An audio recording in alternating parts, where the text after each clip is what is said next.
Good afternoon. Thank you for being with me today.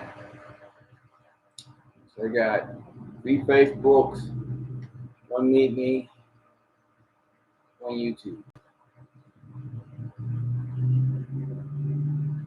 This is the day that the Lord has made. Be happy in, right? Today I want to look at Job chapter 3. Job is one of those verses, one of those books, like books people don't read. They talk about it. Revelations they don't talk about, so they don't read it. But Job, you talk about his story and you summarize it, but you don't really read it because it's very, very in depth. You know, drama in the book of Job, bringing out characters, names, and but lately I've been reading through it. It's been very enriching, sharing it with you guys. But today I just want to read through Job chapter 2, and then I want to talk about the Canaanites. I'm always talking about them, but I want to put the background, who they are, where they come from. So that'll be a little in depth in it. So this is that weekend that we need to practice distance. We have a lot of states that's stepping back, some states making you put your mask back on in public. California is one of them, New York is another one. So they know that the numbers are jumping up, they're spiking up, and they shouldn't be spiking up because it's the summertime. Thank goodness it's not the wintertime. And it doesn't spread as fast. But because we're out there and we have cabin fever and we're like, forget it, we're just going to go out. Forget it like this. Would you rather go out? Think about if you catch it, would it be worth going out?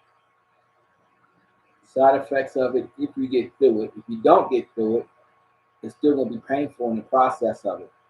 So keep that in mind. And where you at, kids are going to mimic you. So if your children see that you don't take it serious, they're not going to take it serious either. You're going to go out there and play and don't worry about it. And you have to be accountable. We all have to be accountable. So let's keep that in mind. Some things are just not going to come back. Group gatherings. I drove by last week after coming to the store. Had people gathering outside there at the swimming pool. I'm like, what are you doing? It is summertime. Thanksgiving is going to be a thing of the past. It's going to be a summertime tradition. I'm surprised people are not trying to get rid of that. But because you're going to do most of your travel time in summertime, wintertime, at least for next year or so, we're going to be in. Stage 3 is going to be the norm. Going to the gym, that's going to go down a little bit. I don't ever plan on going to the gym. I paid for the full year. They got 2 months out of me. They get the other 10. And trust me, I love to stay in shape, but I'll just wait for the next year, and I'll get the equipment, maybe a bigger place. Maybe get the 2-bedroom. I don't know. I'm gonna put my equipment in there. So that's my thought for today. Bible verses today. I'm gonna look at Joshua chapter 1, verses 8. I have papers in here because I wrote some letters to the Lord, some of my situations, and gave it to Him. The book of the law shall not depart out of thy mouth, but thou shalt meditate therein day and night, that thou mayest observe to do according to all that is written therein. For then thou shalt make thy way prosperous, and then thou shalt have good success. So that's a good passage to read that. We have to keep an account. A lot of times we read through the Old Testament that those rules change a little bit because we're going to talk today as far as the sin passes down from the Father to the Son. But we don't do that anymore. Christ came, those things actually changed before even Christ came. But, we are all individually accountable for our sins now. So things were being transitioned from the law to grace. God's grace is sufficient.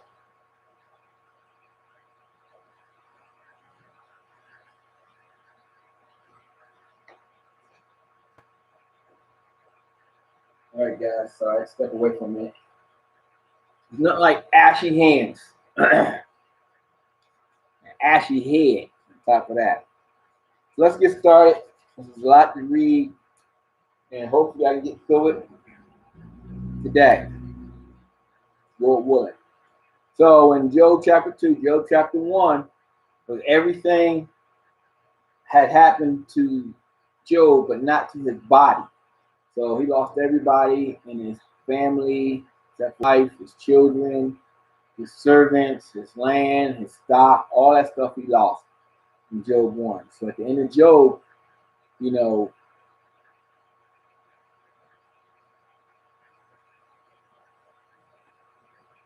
this is at the end of Job, Job verse 20 and 21 and 22 says this. After you heard all this bad news, I mean, hey, think about it. You lost your house, you lost your children, you lost your job, every materialistic thing you have, your stocks, your assets, all of them are gone. Just like that. That's a lot. One person came in after the other. The devil wasn't holding back, man. I mean, when the Lord said, okay, you go deal with Job, he's not going to, how would you say, he's not going to pussyfoot around.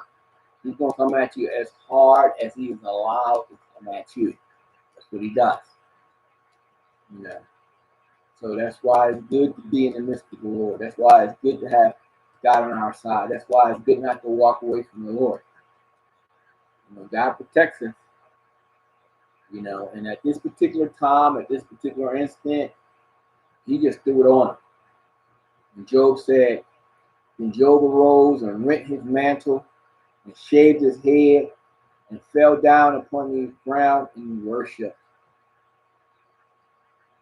In worship. And said, naked came I out of my mother's womb, and naked shall I return hither. The Lord gave, and the Lord hath taken away. Blessed be the name of the Lord. And all this Job sinned not, nor charged God foolishly. He had the proper perspective throughout this whole book.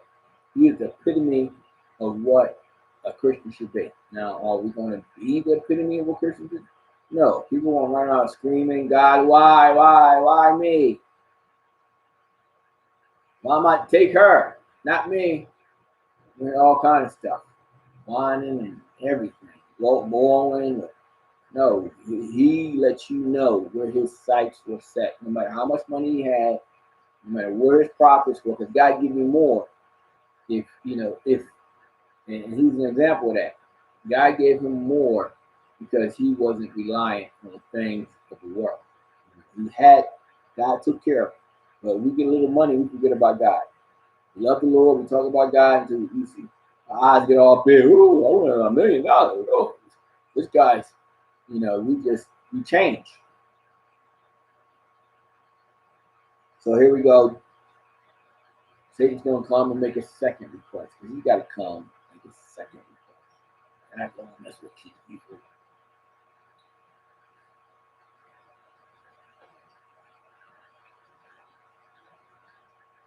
Again, there was a day when the sons of God came to present themselves before the Lord. That's important, the sons of God. That's the only time you're going to hear. They present themselves before the Lord. You see, you have the sons of man, you have the sons of God. Now, the sons of God, they present themselves before the Lord. They have to show accountability to God.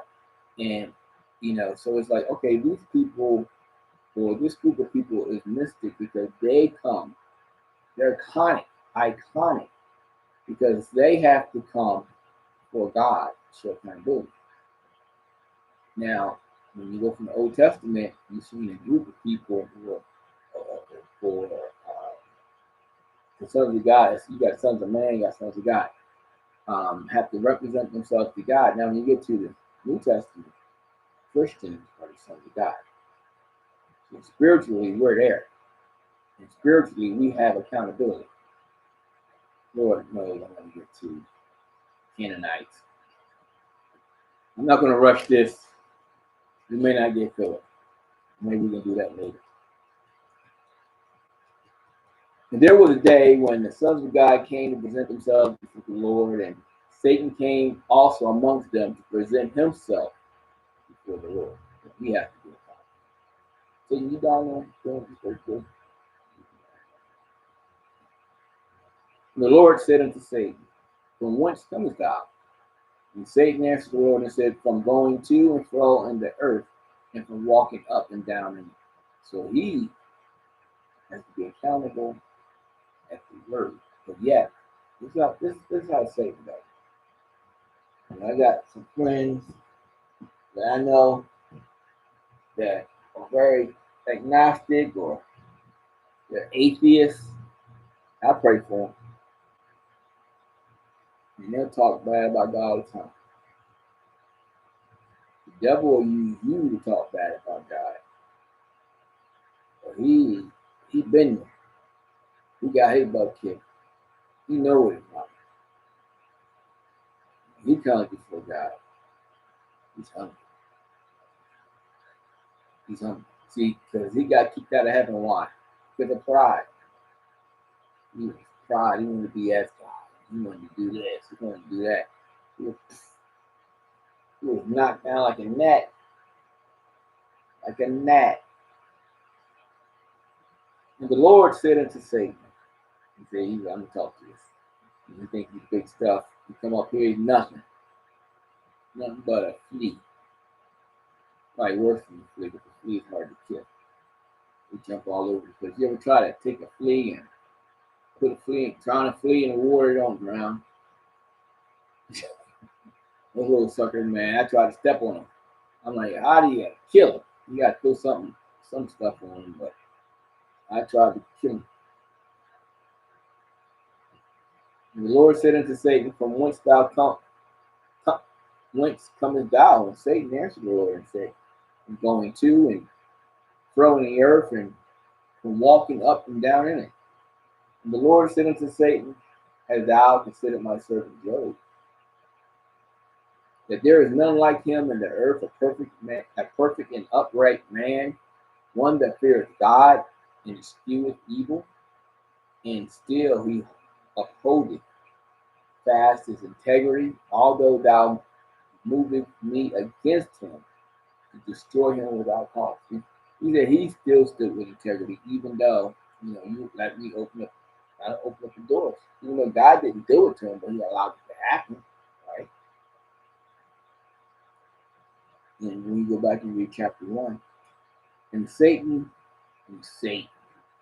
S-A-T-A-N. You know what else you can spell with Satan, S-A-T-A-N? Santa, S-A-N.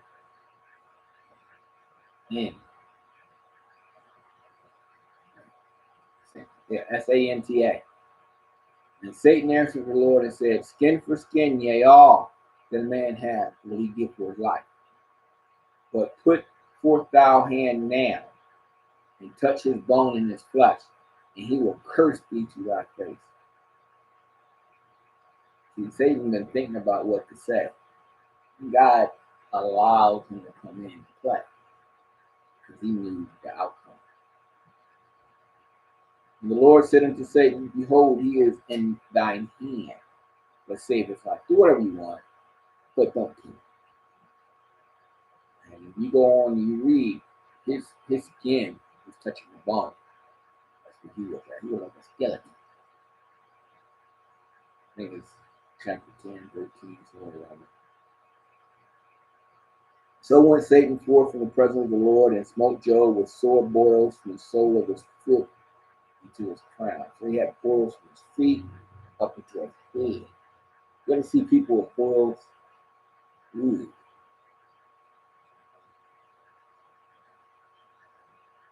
And he took him a potsherd to scrape himself with. No, there aren't no AC back then, no air conditioner. You're dealing with the elements.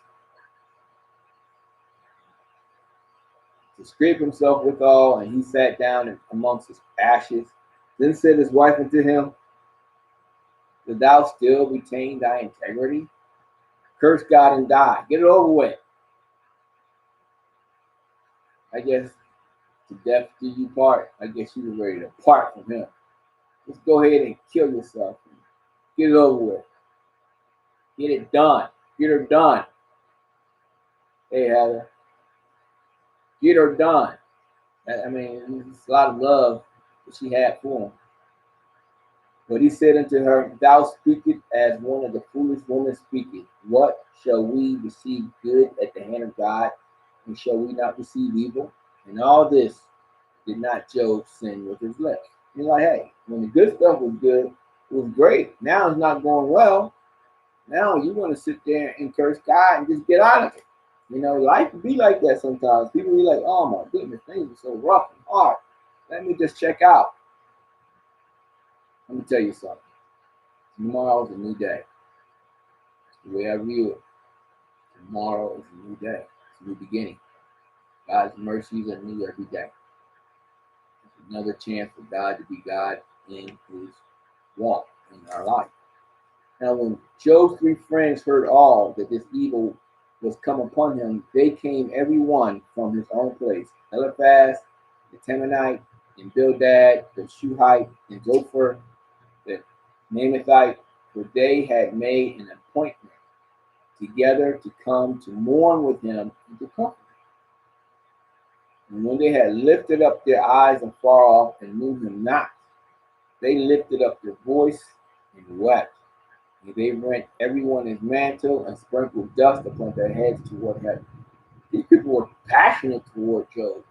Because, I mean, we have a tendency to say, oh, yeah, he's bad off. I hate to say this. I've heard it from some people, unfortunately, church people. Person's bad off. Can you pray for me? They pray for him. They walk away.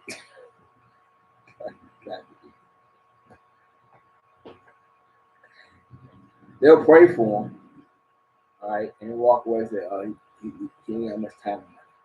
I'm saying to myself, didn't you just pray that the Lord heal this person's soul situation? And you're going to say, that wouldn't say anything for me now. If anything, I'm more shocked that it's said.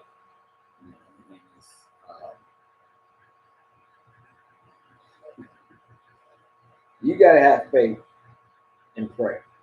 You know, if I want to pray, I'm going to ask the Lord to help me with my lack of faith. You know, because we have to stand in the gap for one another. I'm never going to give it up. And I know, and I know as we get older, I realize sometimes it's like physicians will say, it's like, you know what, he just doesn't want to live. And I used to like, why he doesn't want to live? But I think as we get older, that fire in us is like, what's the use? And I remember when I was in school, and I took up some classes, track or whatever. I was in my 30s when I was in University of Tennessee. And we're running, 3, 4, 5 miles. Like, I'm not doing that. I used to run, right? But now I'm not doing that. Like when they have sororities and stuff like that, fraternities and things of that nature, they're like, no, I'm not going to do no initiation. Certain things you're just not going to do it. You just like, forget it. I'm just not doing it. And at some point, I would imagine as we get older, like, why? Why am I going to break my neck and put all this effort in here? I'm on a sick bed, trying to stay well. Lord, come get me. If it's your will for me to be here, fine. If it isn't, I have an Uncle Douglas like that. He was like, Lord willing. He didn't take chemo or anything. He actually had cancer longer than my father had it. My father only got the, he had, what was it? He had chemo and radiation. But the length of time probably was double that. My mom, she was always on top of it. She was like, you're not putting that dye in me, because you put that dye in me, I'm going to die. I don't know how she knew information, but she knew it. And I didn't question it. But getting back to it, they were passionate toward Job. That tells me when I read this that they sing when they start crying, they wept. You're like, oh, Keith's so terrible. Hey, Keith, oh, just keep the faith. But nobody's gonna be crying. My daughter might cry, but not really.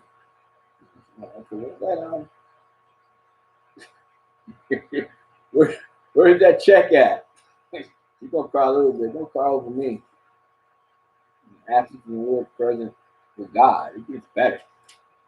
Where I come from. All right. So am I gonna stop there? No, I'm not. So let's talk about the Canaanites. The Canaanites is a group of people. We're going to talk about how they initiated it, how did they stand hand in hand with Israel. What was their relationship? How did it start? And the promise was made, and this promise is pretty much kept. And we have to consider the promise was made back in Noah.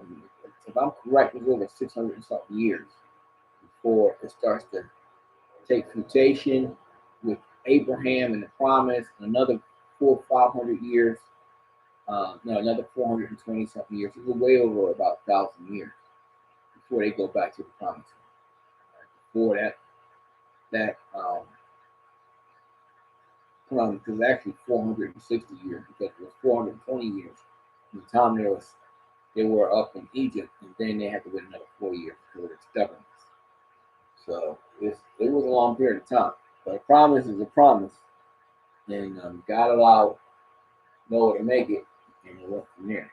So I'm gonna stay in Genesis for most of the time. So it's gonna be a little fast moving. Bear with me. I want to look at Genesis chapter 9, verses 18.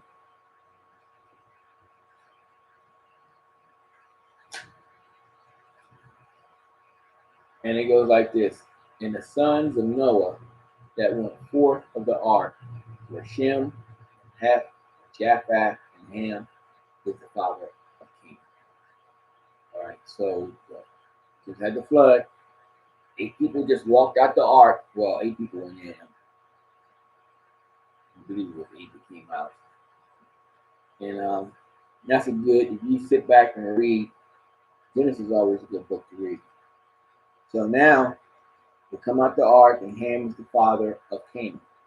And this is in the part of the Bible up into other parts of the Older Testament where it changes, where the sins of the father, it actually is not even said at this point in time yet. It will be said because after Israel is formed, it will be said. Right now, Israel is not even formed. It's just civilization in itself is coming out off. Israel is not even formed until after they go up to Egypt. Israel is Jacob. Jacob is Israel. God made that promise to him. So then 420 years afterwards. So again, we're talking about Abraham. We're talking about that one seed of Isaac. He had other children. You talk about Isaac had Esau and Jacob. But Esau, his children were not part of that plan. And Jacob, when he wrestles with God, and he said, I won't let you go until you give me a blessing. And he said, Israel. So Israel is Jacob. So a lot of times in the Bible, you read in the same sentence or the same verse, it'll say something about Jacob, it'll say something about Israel. You go back, you read Genesis chapter 49, and then when he's giving out his blessings to his children and his grandchildren, to get 2 of the grandkids there, to the 12 tribes of Israel, then he speaks, Jacob speaks, Israel speaks. It's the same person, but they take different stances. All right? So that's always interesting to see, how God allows us to see what's going on in the words. We can run, I can sit there and eat my cheesesteak and it's gone. I can take it and slice it up and enjoy the moment. So sometimes we take our time to read through it. We're good to go. So 9:18, and it says, and the sons of Noah that went forth of the ark were Shem and Ham and Japheth, and Ham is the father of Canaan. These are the 3 sons of Noah, and in of them was the whole earth overspread. Because you got to remember, these guys were fishermen. They weren't before they got into the boat. They weren't boatmen, but they were They knew how to make a boat. They had 100 and something years to learn how to make that ark. And Noah began to be a husbandman. And he planted a vineyard.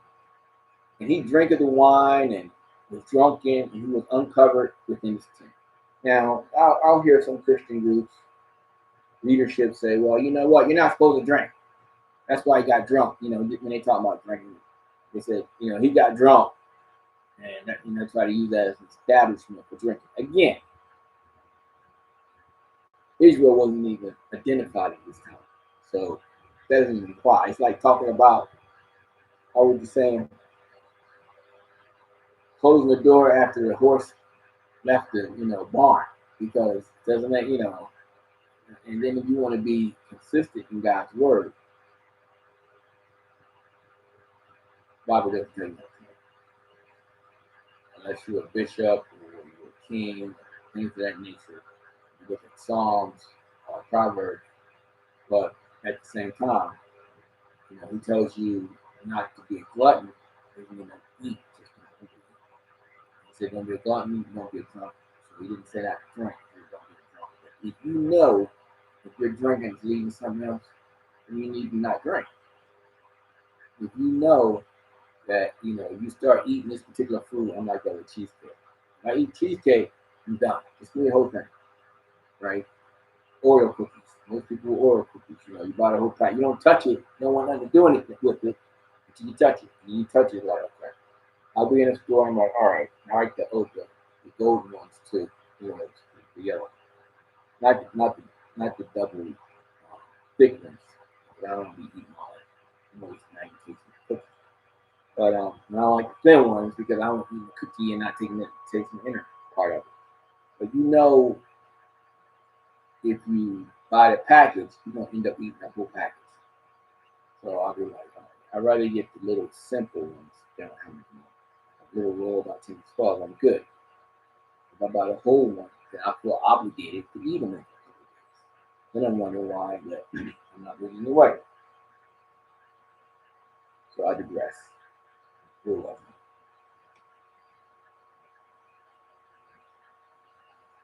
Let's talk about the drinking part. So we look at 9:18 and 21. And he drank of the wine and was drunken, and he was uncovered within his tent. And Ham, the father of Canaan, saw the nakedness of his father and told his two brethren without, oh, Dad's naked, instead of just going and taking care of him. I'm gonna tell you something. I've done foolish things. I would probably not do like that. I recall me doing things, thinking stuff was funny, and ha ha ha ha ha, right? And that's why I'm glad we live in grace, because I've been dead a long time ago. You touch the ark, you die. That's the way it was. And Ham, the father of Canaan, saw the nakedness of his father and the two of his brethren without. And Shem and Japheth took a garment and laid it upon both their shoulders and went backwards and covered the nakedness of their father, and their faces were backward, and they saw not their father's nakedness. And I'm talking about this because we're finding out how does the civilization of the Canaanites start and why, and what part do they play. And Noah awoke from his wine and knew what his younger son had done it to him. And he said, cursed be Canaan. Canaan, like, what the? I'm cursed with what? Something my dad did? Probably smacked his dad in the back of his head. He said, cursed be Canaan, a servant of servants shall he be unto his brother. And he said, blessed be the Lord God of Shem, and Canaan shall be his servant. God shall enlarge Japheth, and he shall dwell in the tents of Shem, and Canaan shall be his servant. And Noah lived after the flood 350 years, and all the days of Noah was 950 years, and he died. So verses 26 and 27 is telling us that Canaan is going to be a servant. Right, so let's look at chapter 10, verses 6 to 19. So one thing, now I'm starting a little early up here because I want you to see what takes place. You start at verse 10 verses 1. Now these are the generations of the sons of Noah, Shem, Ham, and Japheth. And the two of them were sons born after the flood. Now, if you go back and you follow this, I think it's about 600 and something years. I did it before. And that's how you tell time. You tell time is measured by, this person got this person for the third year of this king. And that's how time is kept, because this timeline might intertwine with this timeline, and then you keep the numbers and you go forward. So the Bible is very consistent with that, especially as coming up to the flood. I think I did it, I don't know, I think it's 12 generations, 13 generations, put it in 10, I forget. Now these are the generations of the sons of Noah, Shem, and Ham, and Japheth, and two of them were sons born after the flood. The sons of Japheth was Gomer and Magog and Medea and Javan and Tubal and Meshach and Tyrus. And the sons of Gomer, Ashkenaz and Riphath and Togarmah. And the sons of Javan, should start at verse 6. Elisha and Tarshish, Kittim and Dodam.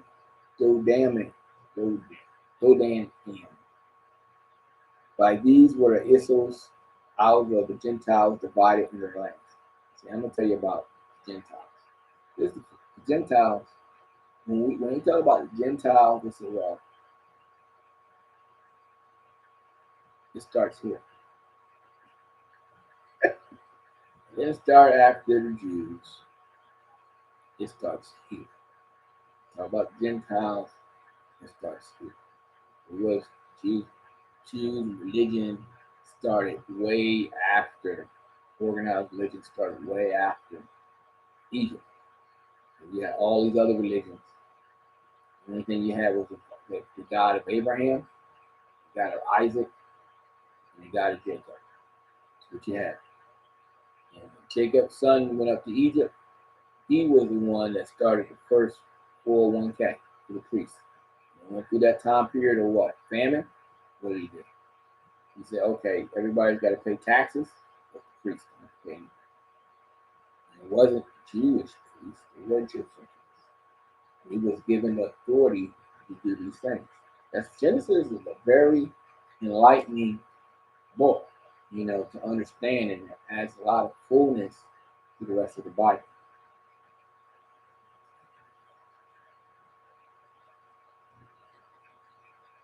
But these were the isles of the Gentiles divided into their lands, everyone after their tongue, after their families, and their nations. And the sons of Ham, Cush, and Mizraim, and Phut, and Canaan. And the sons of Cush, Seba, and Havilah, and Sapta, and Ramah, and Saptika. The sons of Ramah, Seba, and Dedan. Cush begot Nimrod. Nimrod was a great warrior. Right? He began to be a mighty one in the earth. He was a mighty hunter before the Lord. Wherefore it is said, even as Nimrod, the mighty hunter before the Lord. And the beginning of his kingdom was Babel, and Iraq, and Akkad, and Calneh, in the land of Shinar. Out of that land went forth Asher, and built Nineveh, and the city Rehoboth, and Calah. And Raisin begat Nineveh, and Calah, the city, is a great city. That's it, verses 19. And Mizrah begat Ludum, and Amniam, and Rehabiam, and Niftuhim, and Path Rasim, and Kishleam, out of whom came Philistine, and Caphtor. Now, we start talking about the Canaanites, it's going to change. Everybody there begot one person. We'll see it later on too. And Canaan begat Sidon, his firstborn in Heth. We go. In the Jebusite. Before it was just names. Now civilizations. We're just going to tell you that they grow massively. In the Jebusite, in the Amorite, in the Gershonite, in the Hivite, in the Archite, in the Sinai. They were just dropping bombs, right? And it says in the Ervidite, in the Zimmerite, in the Hamathite. Afterward, were the families of the Canaanites spread abroad. It's no joke. So we talked about how the Canaanites became into place, and they were cursed because of the father of Ham.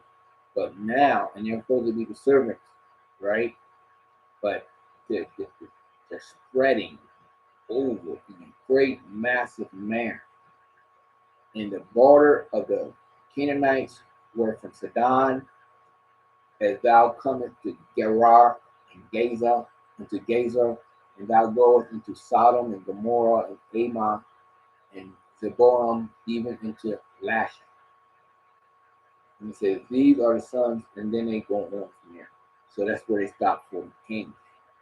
So everybody else changes. And they go talk, they say, and the sons of Ham, after their families and their tongues, and their countries and their nations, to Shem, the father of the children of Ebar, the brother of Japheth. Then it goes back down the same thing. It just tells you about the Canaanites. It's just a massive group of people that begot civilizations. Then we get one person. They begot civilizations. These are the people that are going to be at the promised land that they're going to have to deal with. They didn't walk hand in hand. So when we go and we look at Matthew chapter 15, verses 21 and 39, 21 and 31, and he talked about the Canaanite woman coming to Christ. And God's like, I just come for the lost sheep. But God is just letting us know too, because he's fulfilling the promise. He didn't come to destroy the Old Testament. He's fulfilling the promise. But he came and took care of her daughter. He identified her as who she was, a Canaanite. He identified her, her purpose and her role at that time of the people and how they're viewed at that time. But it's good to know who they are that adds to that picture. And that's in the Bible as they color. And that's why, like in John 3:17, for God sent not his son into the world to condemn the world, but the world through him might be saved. Christ don't come to condemn the body. Because Christians think that they're God and they start condemning everybody. God don't condemn anybody. He wants you to come. He don't want you changing. He wants you the way you are. He just wants us to surrender. You know? So, what was that? 11:31.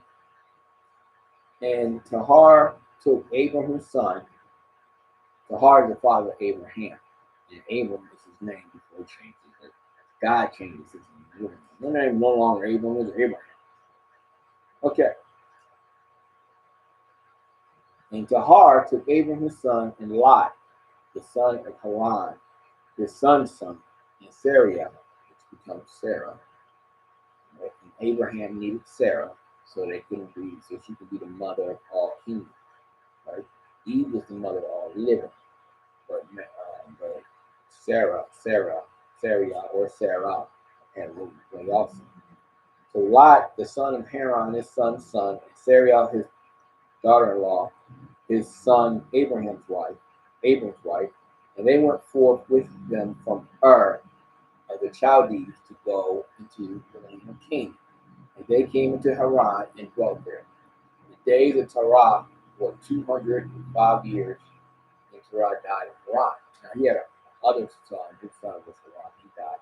So I don't even know, because the person that God used, people say it's Moses, but it's not, because the Bible verses support that the information, when they start talking about kings, came after Moses. They're not talking about prophets or whatever they're talking about in certain Bible verses. So he didn't write the first two books, right? Because it would be inconsistent with. It doesn't matter who wrote it, but I'm just saying, religion say one thing, the Bible says something else. So who do you? The Bible said that God be seen in their life. Now I'm going to find it at some point. I spoke of it before. So you look at 12 verses 5, chapter 12, verses 5 and 7. And Abram took Sarai his wife, and Lot his brother's son, and they all their substance that they had gathered, and the souls that they had gotten in Haran, and they went forth to go into the land of Canaan, and into the land of the Canaan. They came. So we're going. So it's not, it's a huge group of people. Just let you know, and this promise being fulfilled, and you got Abraham's group. Abraham is a warrior now. If you think he's not, he is, because when he had to go and get Lot, Battle of the Kings, he went stealth mode. In fact, he was giving people from Egypt for his adventure with Egypt, and when with the king giving him a bunch of servants, and God is specific in saying he didn't use those servants. He used the people that he bought. And he knew, and he went in stealth mode with Battle of the Kings. There were 4 or 5 kings, and he went and got Lot. That's what he wanted to go for. So it's probably another 3 or 4 chapters up. So trust me, Genesis is a very eventful book in the Bible. It says Canaan passed through the land into the place of Shechem, into the plain of Morah. And the Canaanites was then in the land. And the Lord appeared unto Abram and said, Unto thy seed will I give this land. And there builded he an altar to the Lord who appeared to him. God said, Unto thy seed, I'm giving it to you. He claimed it. Whose land was that? Canaanites were there. How big were the Canaanites? Among us. Hezrites, Hizites, Amorites, Rizzites. He said, I'm claiming this. Amongst adversity, amongst the numbers, he was claiming. See, this is what happened in the promised land. When they came back there, was the problem.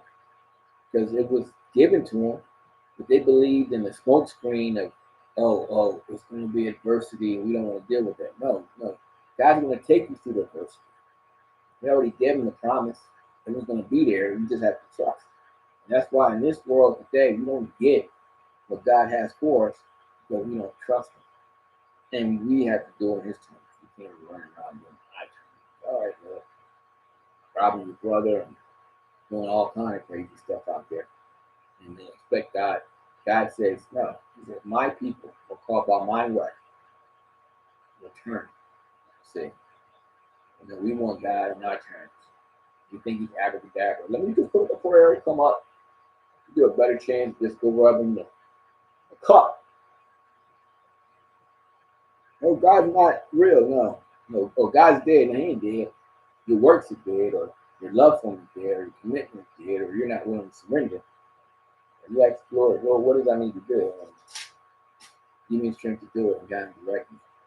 I can't do it anymore. That's me just doing it. So 13:7 says this. We're in Genesis. And there was a strife between the herdsmen of Abraham's cattle and the herdsmen of Lot's cattle, and the Canaanite and Perizzites dwelt then in the land. They're about to split up. Abraham and Lot. But just let you know that the Canaanites were there. The Canaanites are, the Perizzites come from where? The Canaanites. We just got different names. We're all Americans, but this is the version of them. And they got the blood. So 13:12 tells us, it says, Abraham dwelt in the land of Canaanite, and Lot dwelt in the cities of the plain, and pitched his tent toward Sodom. So again, they're a small group of people. We talk about it, Abraham. So 15 was. I think it's 15 was.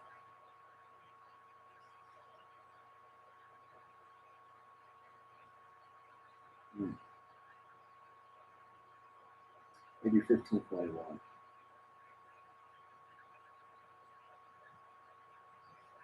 And it's in the Amorites and the Canaanites and the Greeks. Okay. Oh yeah. Oh, I think it's 15. After these things, the word of the Lord came to Abram in a vision, saying, Fear not, Abram, I am thy shield and thy exceeding great reward. Remember that. And Abram said, Lord God, what will thou give me, seeing I go childless, and the steward of my house is this Eleazar of Damascus? And Abram said, Behold, to me thou hast given no seed, and lo, one born in my house is my heir. One born in my house is my heir. And behold, the word of the Lord came unto him, saying, This shall not be thine heir, but he that shall come forth out of thy own bowels shall be thine heir. God made a promise. And then the thing about it is, Abraham had to realize that the promise, God, he didn't need, God didn't need his help. He just had to believe that God could do it. And that's it. He already knew, so I'm not going to die yet. Why? Because I got a child to give. And behold, the word of the Lord came to him, saying, This shall not be thy heir, but he that come forth out of thy own bowels shall be thy heir. And he brought him forth abroad and said, Look now toward heaven, and tell the stars, if thou shalt be able to number them. And he shall. And he said unto him, So shall thy seed be. You can number the stars, see the stars. This is your seed. This is what's going to come from you. And he believed in the Lord, and it counted to him for righteousness. And he said unto him, I am the Lord that brought thee out of Ur of the Chaldees, to give thee this land to inherit it. See, he left from Ur, they were going to go to Haran, and they were going to come to Tahar, his father said this, from Ur to Haran, and they were going to go to the land of the Canaanites. But they thought they was gone, but God like, no, I brought you out. I did this. And he said, Lord God, whereby shall I know that I shall inherit it? And he said unto him, Take me an heifer of 3 years old, and a she goat of 3 years old, and a ram of 3 years old, and a turtle dove, and a young pigeon. And he took unto him all these, and divided them in the midst, and laid each piece one against another, but the birds divided he not. When the fowls came down into the carcasses, Abram drove them away, and when the sun was going down, a deep sleep fell upon Abram. And lo, a heart of great darkness fell upon him. And he said unto Abram, Know of a surety that thy seed shall be a stranger in a land that is not theirs, and shall serve them, and they shall afflict them 400 years. So he's telling them, hey, you're going to go up to Egypt. You're going to be afflicted 400 years. Now, we're up there for 420. When he got up there with friends, and then the next Pharaoh that got in charge, he didn't know the first Pharaoh. He killed the first Pharaoh did. He said, you people just multiplying. So then that's when they started enslaving them and treating them with rigor and things of that nature. I'm talking about the Egyptians treating the Jews at that point in time. And also that nation, when they shall serve, will I judge, and afterwards shall they come out with great suffering. You have great numbers. In fact, I mean, if you look at the numbers and counting guys, and you have to go really look at Numbers chapter, I think 11, 12, when he destroyed so many of them. They probably had over close to 1 million people, not more, maybe 750,000 at least. And at that time they weren't counting the women and children. And also that nation, when they shall serve, will I judge. And afterwards shall they come out with a great substance. If thou shalt go to thy fathers in peace, thou shalt be buried in a good old age. But in the fourth generation, they shall come hither again, for the iniquity of the Amorites is not yet full. And it shall come to pass that when the sun went down and it was dark, behold, a smoking furnace and a burning lamp that passed between those pieces. And the same day the Lord made a covenant with Abraham, saying, Unto thy seed will I give this land, from the river of Egypt into the great river, the river Euphrates.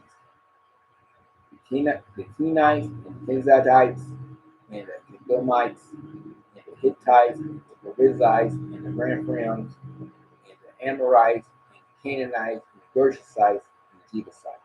He said, I'm going to give you that land. All these people, all this adversity, all this where everything's against you, I'm going to give it to you. So when you go to a job and you're like, you know what, this is not possible. I cannot run this job. I cannot run a business. God said you can't. So when you go to church and they say something to you, you get the pep rally. And then by the end of the week or midweek, you're all beaten down. I get beat down a lot. I know God's promise. You get beaten down. God got for me. right? But keep, not just keeping hope. You just come to the throne of God boldly. And Lord, well, how do you have come? So we got done. So look at 16:3. And Sarah, Abraham's wife, took Hagar and her maid, the Egyptian, after Abram had dwelt 10 years in the land of Canaan, and gave her to her husband Abram to be his wife. So now they're in that land. And God said, hey, this is your land, but you're not going to get it right now. You're going to go up to Egypt, they're going to treat you poorly, and then you're going to come out a great number, and then you come back, and this man is going to be huge, but then that's when the promise can be realized. You just have to believe and trust and faith that God is able. Right? Give it to you, you have to believe it. That's it. So you're not going to get it. The promise is made to you. You won't see it, but it will happen. Not on this side of life anyway. You won't see it. So when we look at Canaan 17:8, and I will give unto thee and to thy seed after thee the land wherein thou art a stranger. You're a stranger now. But I'm going to give this to you. All the land of Canaan from everlasting possession, and I will be their God. The land of Canaan is going to be an everlasting possession. I will be their God. I will be their God. So we're going back to Noah. The Canaanites are doing them with Noah. It's crazy, right? They don't even know what's going to happen. Well, you're going to be the servant. Yeah, okay, all right. 1,000 years pass. You living all good, and you go back and you read, and they're like, okay, we heard about that God right before the battle starts.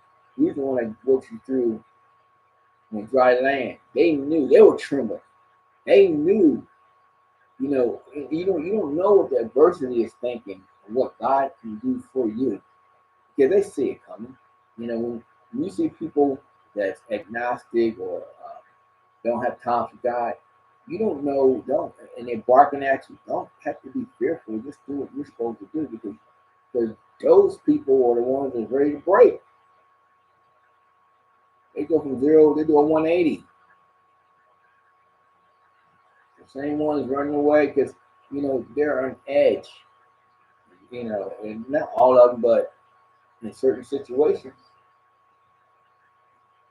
and they were fearful of talking about the Canaanites and all. They knew and heard of what God had done for His people.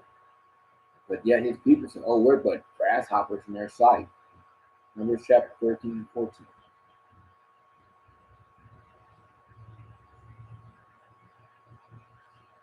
Chapter 23, verses 2 of Genesis. And Sarah died in Kirjath Arabah, the son of Hebron, in the land of Canaan. And Abram came to mourn for Sarah and to live for her. So they're there, they're residing here. And they're going to build a little tomb and stuff in that area, And then everybody on this side of Abraham, they're going to go back before they go to Egypt and bury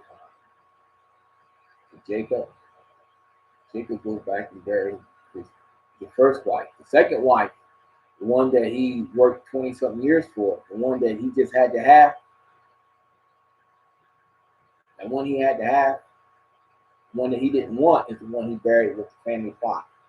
The one that he had to have, he buried her somewhere on the side of the road and kept him moving. You gotta watch what you ask for. He put like 21 years in for this woman. The moment he seen her, he was like, I love her. You gotta watch what Lord willing. This Lord, you want me to have this person. Lord, you want to have this job. Lord, you want to have this situation. Lord, you want to have this washing machine, this car. And you spend a lot of money, you fall in love with it, and you come to find out you just don't want anything to do with it. Because it wasn't for you.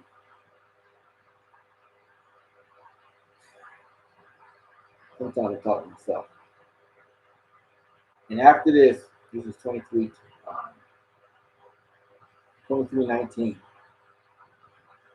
And after this, Abram buried Sarah, his wife, in the cave of the field of Machpelah, before Memor.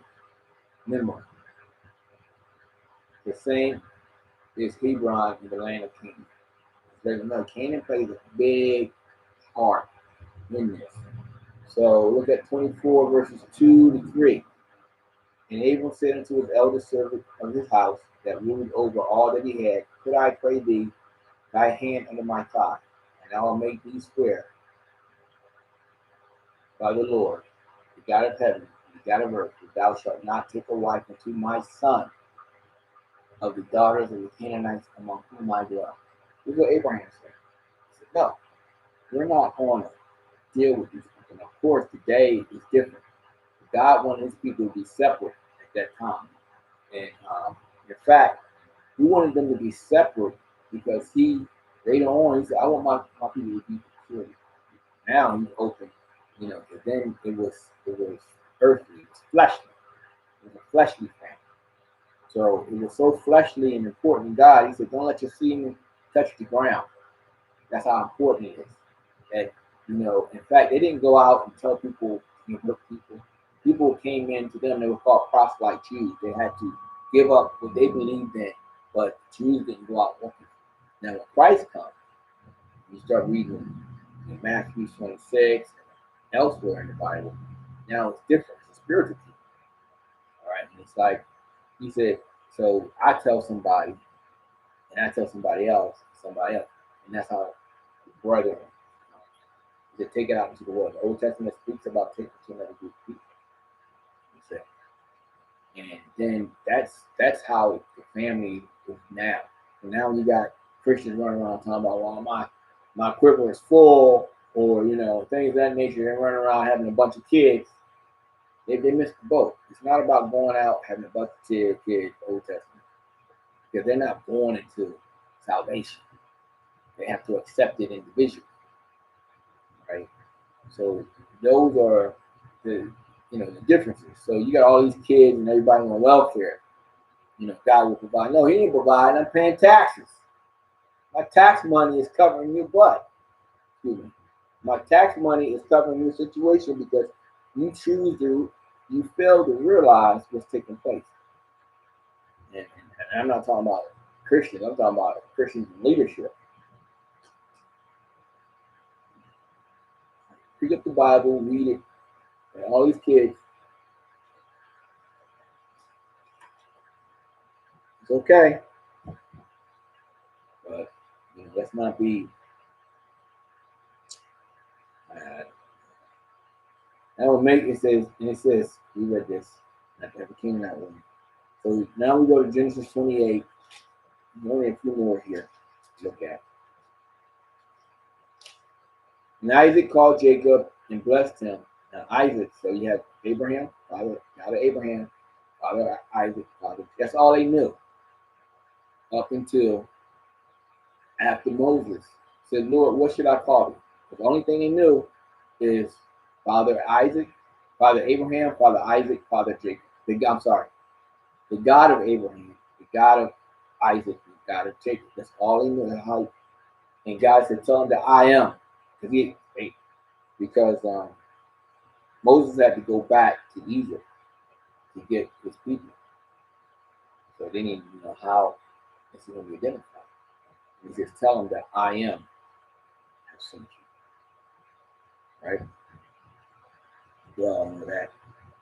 And Isaac called Jacob and blessed him and charged him and said unto him, Thou shalt not take a wife of the daughters of Canaan. Right? So that's a big thing. So verse 6.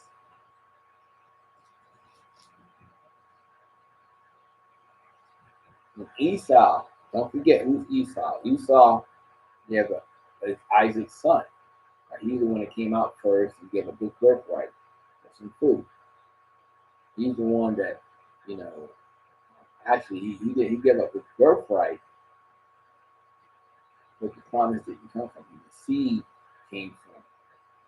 It was from Abraham to Isaac to Jacob. Everyone else after that generation had to convert. They had the Israelites, when you read the Bible, when Gideon saved them from the situation. They said, "We want to follow after you." He said, "No, follow my God." They had to convert over, moving forward. They had to convert over. They could not just like, "Oh, you know what? Abraham's my father." Because the point I was making earlier is about being separate. Ishmael could not be raised with Isaac, even though they had a relationship later on or at some point, because they got together when Abraham died. But Abraham had other kids from another wife after Sarah died. I think he was having kids like 150 years old or something. You gotta go back and look at it. He was like 130, 140, 150, something like that. And the other kids had to be raised separate from like on the other side of the mountain or whatever it was. So God separated that seed. He separated Isaac. The only two who were raised together was Esau and Jacob. And really, they didn't get along that well. But from Esau comes the Edomites. When you start reading, the Edomites represent, I guess, eat them up because he gave us food. I don't know. They fight against Israel. They fight against them. All right, so all this, there's a lot in Genesis. So this is probably more in depth that I want to get, but let's get through this and maybe just wet your tongue a little bit. We read 28:6. Then Esau saw that Isaac had blessed Jacob and sent him away to Paddan-aram to take him a wife from thence, and that as he blessed him, he gave him a charge, saying, "Thou shalt not take a wife of the daughters of Canaan." And that Jacob obeyed his father and his mother and was going to Paddan-aram. So they're going back to deal with other gods because that's what happened. His wife actually stole some god trophy, whatever it was, and father-in-law came looking for it. Right, so Esau saying that the daughter of Canaan pleased not Isaac his father. Then went Esau into Ishmael and took unto the wives which he had Mahalath, daughter of Ishmael, Abraham's son, the sister of Nebaioth, to be his wife. So Edom just saying, "Okay, I'm gonna get mine because you didn't give me that promise. Whatever purpose he had, that's what he did." So verse 36:2. Okay, this will be our last one in Genesis. Esau took his wives of the daughters of Canaan. He didn't say the wives were pretty. He didn't say the wives were beautiful. He just don't like the wives. It's like he told King Solomon, when he gave him godly wisdom, that meant that he had discerning spirit, the godly spirit. So he gave him the godly wisdom to discern between what's right and wrong. And God came to him and said, "Don't do the wrong thing. Do not do it." He ended up marrying 300 women and 700 concubines. He just crazy. When it was all said and done, he was worshiping their gods. And then he ended up turning back and doing what was right. So 36:2 says, "Now these are the generations of Esau, who was Edom. Esau took his wives and the daughters of Canaan, Ada, the daughter of Elon the Hittite, and Aholabah, the daughter of Anan, the daughter of Zibeon, the Hivite." So, I mean, he just like, so now the Edomites are what? They're blending in what the people that God said don't interact with them. Right? So they went ahead and do it. Now the New Testament is different. God says, "Don't be unlegally yoked." He tells us that. But then he says, if you marry, then the Christian is obligated to be with the person the other spouse. Man married a woman unsaved, woman married God. They're obligated to be with them because of God's reading First Genesis. God's grace is sufficient. Right? Old Testament is different, hard. People got married, and God came down and used them. The priest or whoever was speaking to him and said, you know what? You know you're not supposed to be. You need to leave him. And he left him. And then he left the wife in the children. God warned him. I'm glad his grace is sufficient. I've already been stomped out like a roach a long time ago. You shouldn't be thinking that way. Numbers 13:17. And Moses sent them. So now what happened after they left Egypt? We're talking about we're fast forwarding now. So we're looking at Abraham, then Isaac, and Jacob, and then another 400 something years. And we're talking about coming back. Can you imagine this is 2000? This is the year 2020, right? Can you imagine God made a promise 400, 500 years ago, right? 1520. The promise was made that you're going to be this is going to be your land.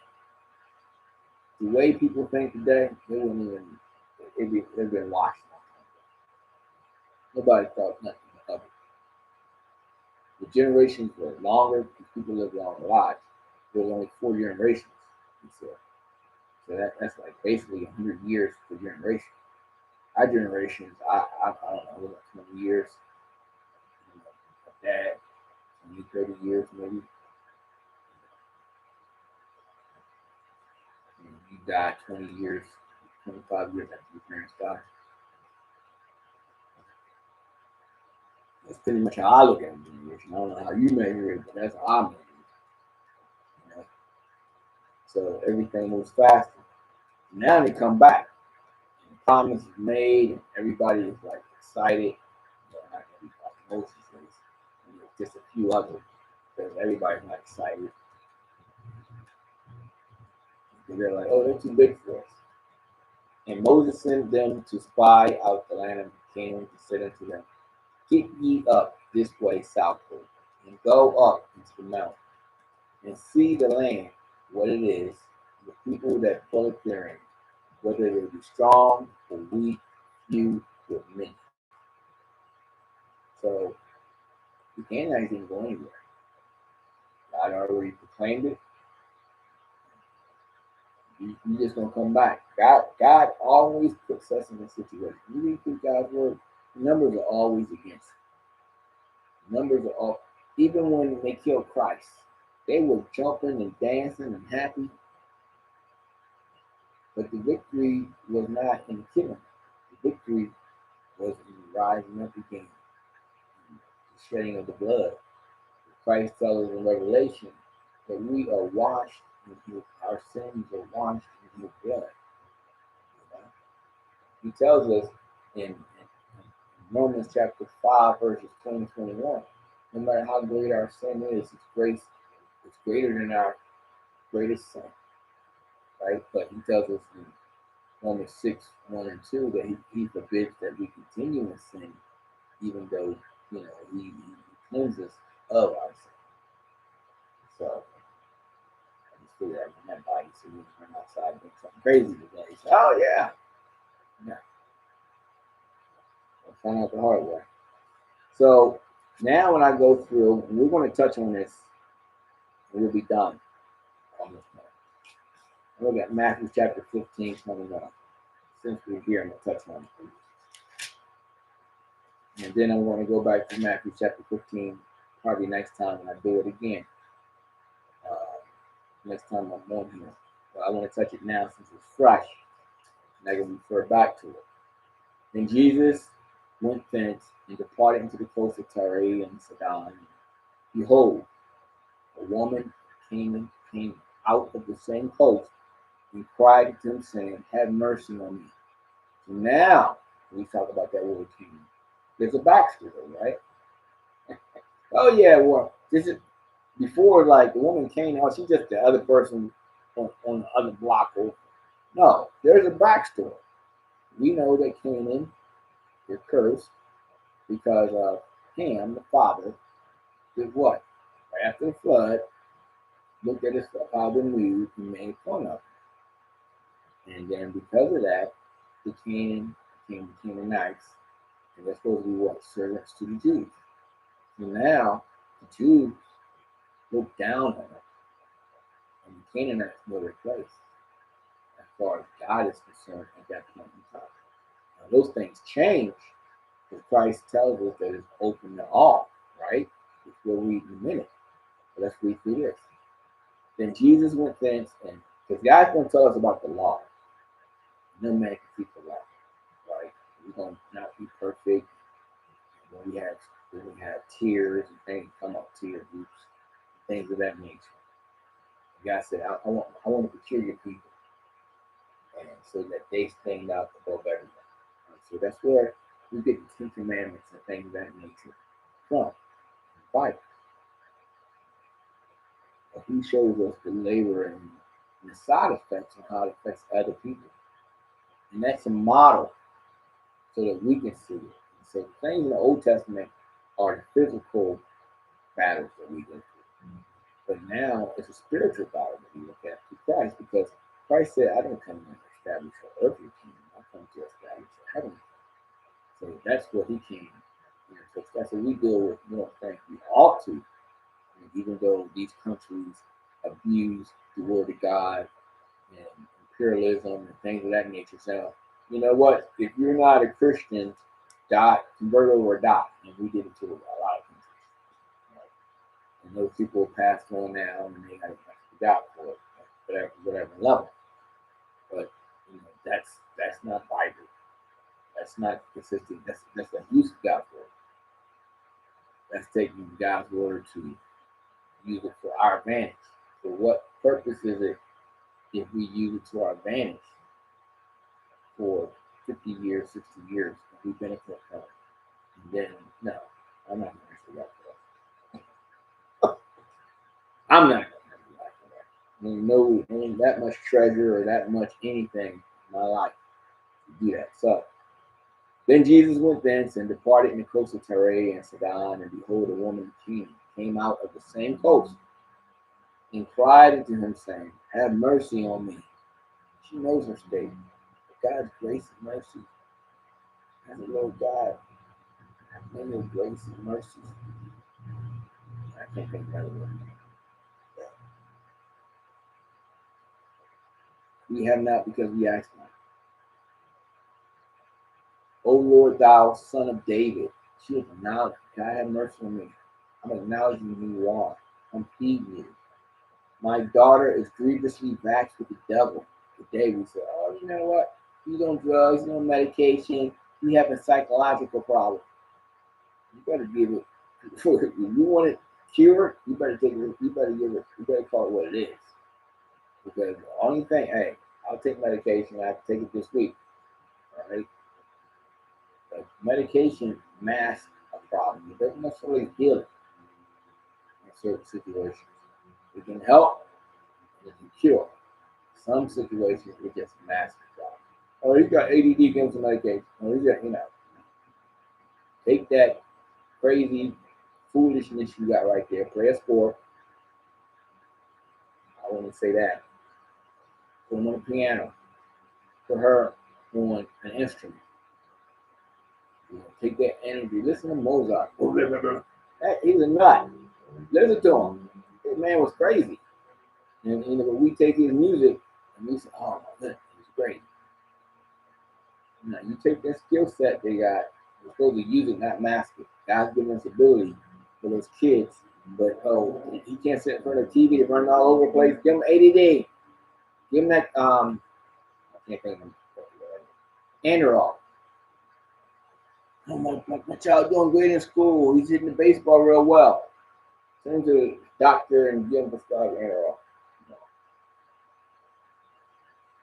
The stuff that they do today, stuff that they do today is unreal. Stuff that, I'm talking about 10, 15, last 10, 15 years.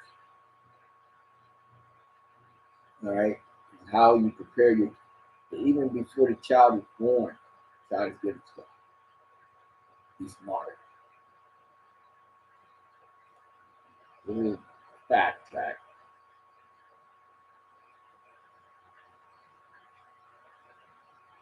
So her daughter's back with the devil, and he answered her not a word. And the disciples came and besought him, saying, "Send her away, for she crieth after us."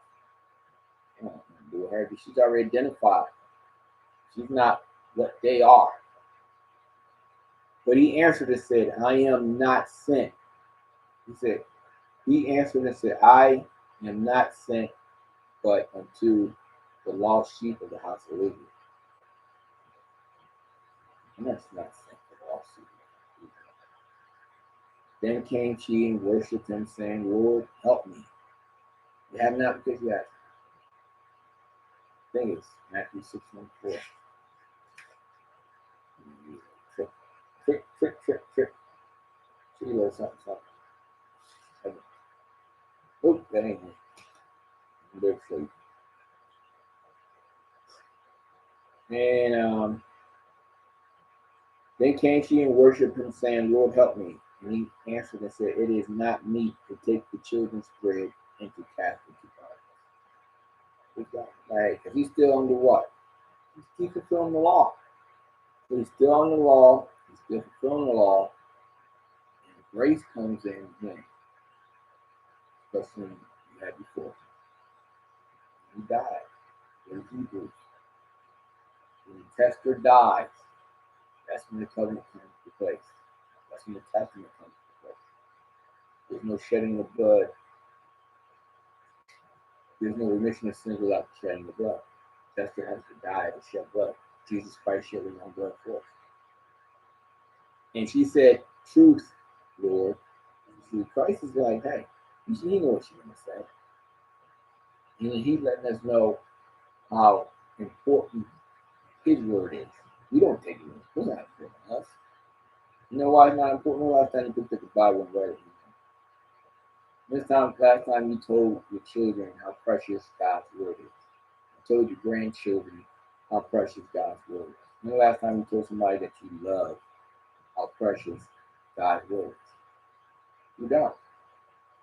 It's not precious to us. When the last time you went out in public and you ate and you bought a here and said your prayers? We let society dictate to us who we are, what we do. We deny Christ.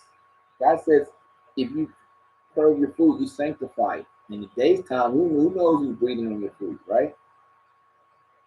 I'm going to bow my head and I'm going to pray wherever I am. Oh, that's so cute. I remember somebody telling me, that's so cute. I want to punch him in the face. That's so, I just ignored it. It's my prayer. Overly, I say, I was about to leave it. But he answered and said, so condescending. But he answered and said, "It is not meet to take the children's bread and to cast it to dogs." And she said, "Truth, Lord, yet the dogs eat the crumbs which fall from their son's table." She was going to do anything for her daughter. She was on a mission, whatever it takes. This is the way we are for our kids, right? This is what we are. Whatever it takes. I gotta feed that baby. I got the food on that table. Whatever. You're gonna do it. I don't care if you have a great job. I don't care if you go to school. I don't care if you have no money. You're gonna make sure that child has something to eat. You're gonna do whatever you have to do to try to feed that child. But when it comes to salvation, do we really believe in it that much, or we don't? That's the question. Believe in it, tell them. Believe in it. Pick up your Bible every day. You read a child. They get up in the morning. You train a child in the way she goes. They go old, they went at the park. I got my daughter. You can read. She's in the first grade. Read a verse a day. Dad, what you read? In the beginning, get your better man. Like, you shouldn't treat your kid that way. That's right. If your kids are my kids, yeah. She would have been that rock. She's in college. She still gonna be in that rock. But she do it because she realizes that it allows her to keep her head fresh the next day. But this woman was making the sacrifices she needed to make. Just give me some crumbs. Then Jesus answered and said unto her, O woman, great is thy faith. Give me some crumbs, whatever it takes.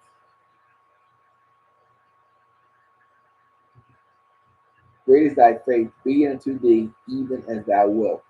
And her daughter was made whole from that very hour. And Jesus departed from thence and came nigh into the city of Galilee and went into a mountain and sat there again. So he goes on. So we'll stop there. Let's go to Romans chapter 10, verses 9 and 13.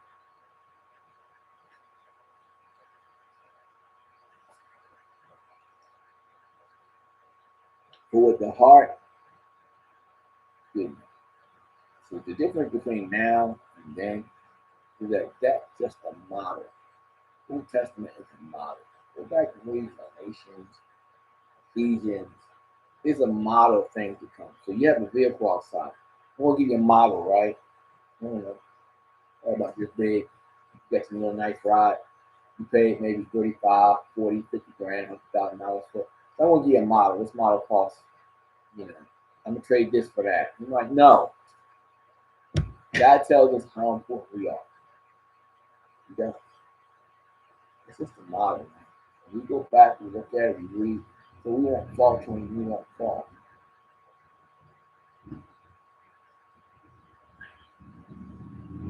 That if thou shalt confess with thy mouth the Lord Jesus, and shalt believe in thy heart that thou hast raised him from the dead, thou shalt be saved. God leaves it open for everybody. That's all you have to do. You have to he said, you become spiritual. It's open for everybody. But with the heart, man believeth. Man, woman, child, boy, girl. You have to think about man. Man can't go on one man. But I can think about people. W and he seen Eve. He said, wow.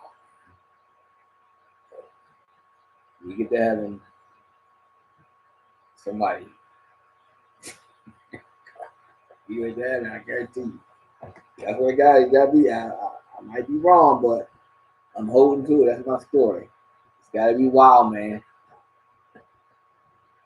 That if thou shalt confess with thy mouth, and shalt believe in thine heart that God is raised from the dead, thou shalt be saved.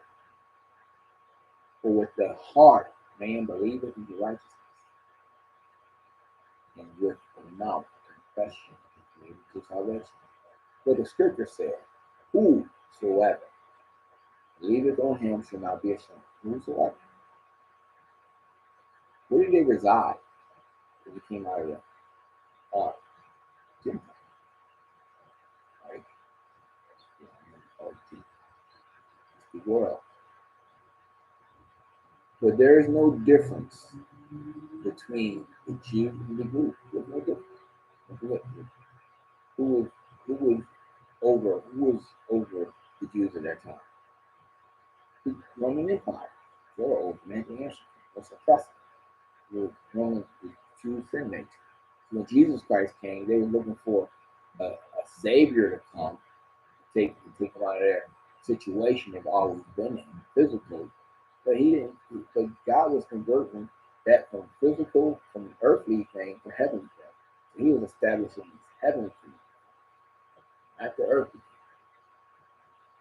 That's the biggest. That's the biggest misconnection that they miss. That's why you got to know God's word, not just Genesis, not just Matthew to Revelation, but you know Genesis and Malachi. Then you can use the full scripture, especially the Old Testament, to show Christ.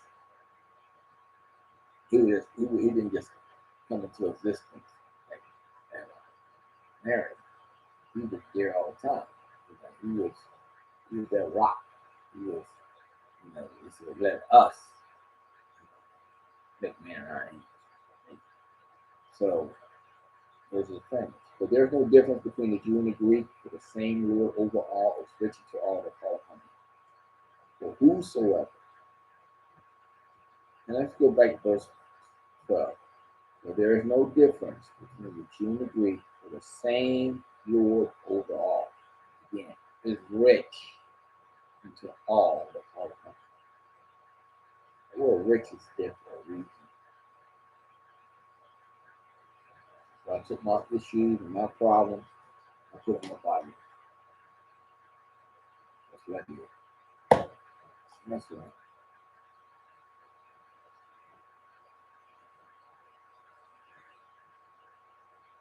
For whosoever shall call upon the name of the Lord shall be saved. It makes it simple. There's no shame to his game. But, we're going to go out this weekend and we're going to forget about God and we're going to live our life. We are a people that have a short-term memory. We forget quickly from one person to another. That's why we have these massive TV, 3 choices. We got 300 choices on TV. We spend half our time clicking. We're never satisfied. We forget what we've seen 5 minutes ago.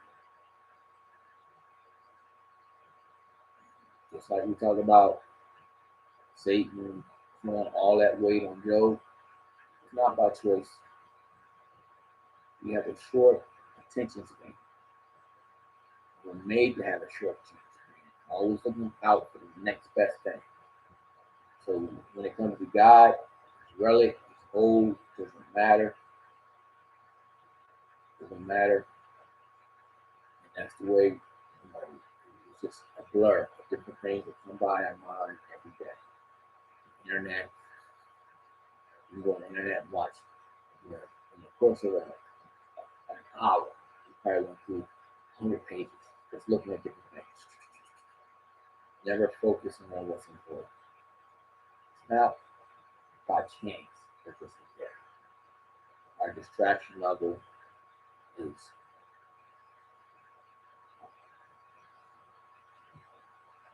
you don't even realize it. So now we got this word. Read this word. Lose a few friends. At least you told them the house is on fire and you need to get out. Lose a few friends.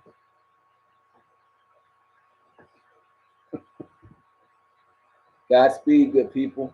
Thank you for showing up. Have a blessed weekend. Jesus loves you. Cut all these things off. Oops. Oh, man. Do that anyway.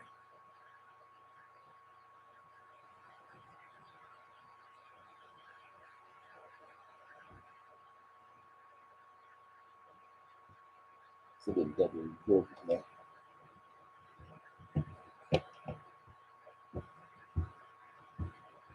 Meet me if you guys want to follow me on YouTube.